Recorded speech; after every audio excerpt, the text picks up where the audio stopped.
Now we go out to the left coast of the United States of America, and it's time to check in with Michael Snyder and find out what's happening at the movies this week. Hello, Michael. Hi, Alex, and hello, everybody else. It's a bit of a mixed bag this week. We'll get right to it in movie land. Adaptations of popular fantasy books, that's become a Hollywood staple and part of Steven Spielberg's movie-making empire. I'm sure he's kicking himself that he never got a slice of that Harry Potter bonanza.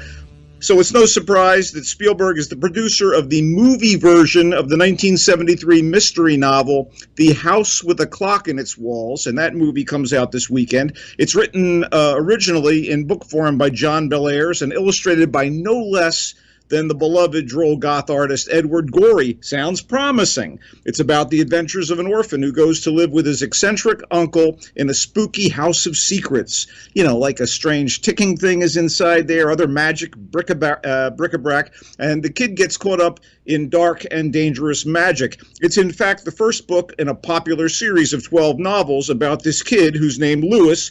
And this screams tentpole blockbuster film franchise. I'm sure that's what they were thinking. I'm here to say that Lewis is no Harry Potter, and The House with a Clock in Its Walls is kind of a dud, despite all too occasional moments of kineticism and creativity and fun. It does star the dynamic duo of Jack Black as Lewis's zany uncle, and Cate Blanchett as the snarky spinster who lives next door to the titular house. They're both more than initially meets the eye. Not that you get motivations or character depth of any sort.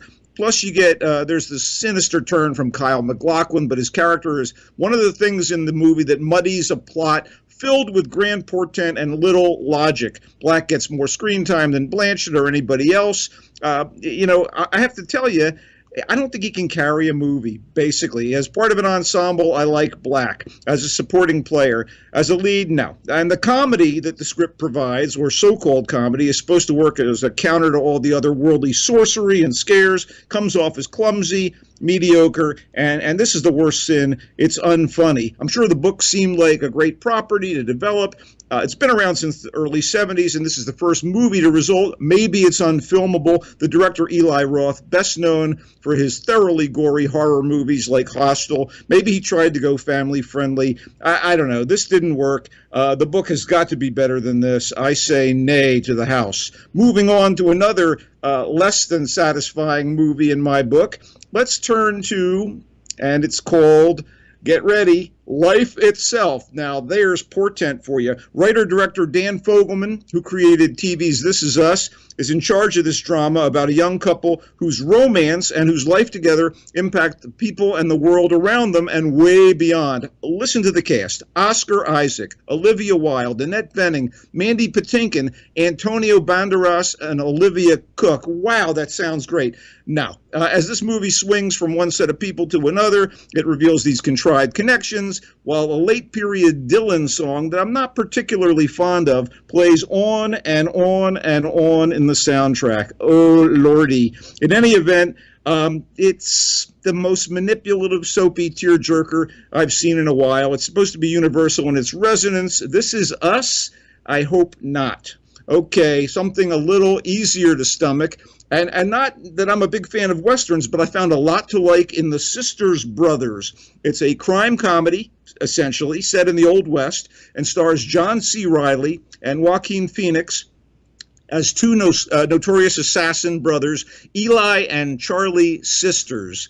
And these guys get caught up in the California gold rush of the 1850s, from Oregon down to Cali itself. And they're in pursuit of the mother lode. Eli's older and wants to settle down soon. Charlie is a loose cannon, hard partying and heedless of consequences. They travel from the top of the coast to the bottom, pursued and pursuing as they find themselves at odds with their employer. Jake Gyllenhaal and Riz Ahmed play a scout and a chemist, respectively, and they're on the run with a formula that could change how sourdoughs go for the gold. Riley is particularly good here, capturing the conflict and torment and hopes and dreams of a complicated guy in a rough world. Although everyone's in top form. The script is loaded with dark humor and sudden violence in the best possible way, and the cinematic sweep of the landscapes are beautifully captured. Kudos to director co-screenwriter Jacques Audiard, who based the movie on the eponymous novel by Patrick DeWitt. Again, I didn't expect much. I don't like Westerns. Okay, another charmer from the realm of period pieces. Colette is a biopic about the renowned Belle Epoque French writer Colette, here played beautifully by Keira Knightley, and she's pushed by her controlling husband to write novels under his name, but the book's success leads to her being in conflict, and the couple fights to make her talents known. Really wonderful stuff here. Willie, the husband, is played by Dominic West. As biodrama period pieces go, I give it the big thumbs up, somewhat informative and inspiring in the age of hashtag Me Too. Assassination Nation is a darkly comic thriller where four small-town high school senior girls find themselves in a fight for their lives when an anonymous hacker begins to reveal all of their secrets and those of others in town, inciting full-blown violence. One of the girls is accused of being the leaker, and soon the quartet is on the run from everyone else. I tell you what, I really enjoyed the hell out of this. It's kind of Heathers meets Unfriended meets The Purge. The cast is pretty solid. Bella Thorne, Bill Skarsgård, Joel McHale, and others. I do recommend Assassination Nation as wild B-movies go. And let's wrap things up with the Song of Sway Lake. Rory Culkin, one of the more talented Culkin kids, and Robert Sheehan from TV's Misfits co-star in the Song of Sway Lake, which is kind of a sweet, gentle mix of drama, romance, and music about a vinyl collector who recruits his only friend, a rowdy Russian drifter, to help him steal a '78 record from his own family's abandoned summer home, because the record is so valuable. It's a nice lakeside mini manor nestled in rural, scenic New York State.